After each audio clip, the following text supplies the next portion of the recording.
dari publik. Di sana ada dua screenshot yang jam 19 lewat 23 detik dan jam 19.30 lewat 24 detik, di mana ada perubahan angka selisih 3,4 juta turun. Nah, ini kita sampaikan ke publik dan kepada KPU untuk diberikan penjelasan apa yang sebenarnya terjadi dan kemudian siapa yang melakukan penghapusan angka itu. Kan yang tahu persis kenapa dihapus kan KPU. Kecuali KPU bilang kami tidak menghapus, artinya kan orang yang tidak berhak dari luar KPU. Gitu. Pada saat kami sampaikan itu kami nggak tahu apa yang terjadi, cuman kami menyampaikan fakta yang kami punya. Dan mohon kepada KPU untuk menjelaskan apa yang terjadi. Karena kalau bisa berkurang 3,4 juta, kan bisa juga bertambah kan sebetulnya. Nah, tapi 1 jam kemudian kami lakukan forensik ya.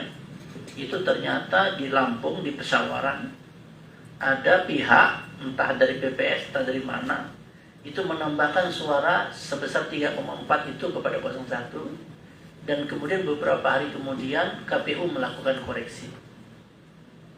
Jadi sebetulnya itu langkah koreksi yang dilakukan oleh KPU karena ada yang menambahkan 3,4 juta, 3,5 juta, kemudian KPU menghapus. Nah, problemnya adalah KPU melakukannya tidak secara transparan.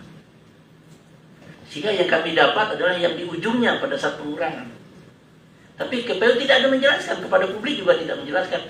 Harusnya dia bersurat ke kami bahwa, atau ke minimal ke LO kami yang ada di KPU. 01, ini ada suara liar yang masuk ke 01 itu 3,5 juta. Per TPS bisa 1 juta lebih misalnya. Dan ini adalah angka yang tidak sah. Kami akan lakukan koreksi. Kalau perlu waktu melakukan koreksinya bersama-sama pihak 01. Sehingga tidak terjadi prasangka di ruang publik. Nah, ini yang tidak dilakukan oleh KPU.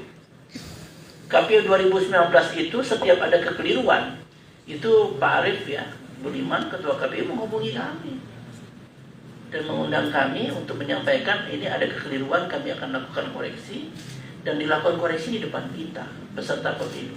Sehingga tidak perlu ada pertanyaan melalui publik, kan itu kan adalah hak publik. Karena itu juga ada di Twitter ya, ada beberapa pihak juga yang posting di Twitter, kami harus sampaikan itu. Supaya kenapa kami sampaikan ke ruang publik, supaya ada kontrol publik, supaya ada kontrol masyarakat bahwa kalau ada yang bisa dihapus, berarti kan ada yang bisa ditambah. Kebetulannya kan bertambahnya ke 01, kemudian dihapus di belakang hari kan gitu. Tapi proses penambahannya kami tidak mendapat penjelasan sampai hari ini. Artinya bisa juga ditambah dan dikurangi ke 02, dan juga bisa ditambah dan dikurangi ke 03. Artinya semua tidak ada yang steril kan. Nah, ini adalah kehandalan sistem yang perlu kita koreksi. Saat itu kami mengajukan untuk dilakukan audit teknologi supaya semuanya clear, tidak ada kecurigaan. Itu kira-kira. Terima kasih. Terima kasih Pak Presiden atas jawabannya. Mungkin ada Pak Tom atau Mas, cukup?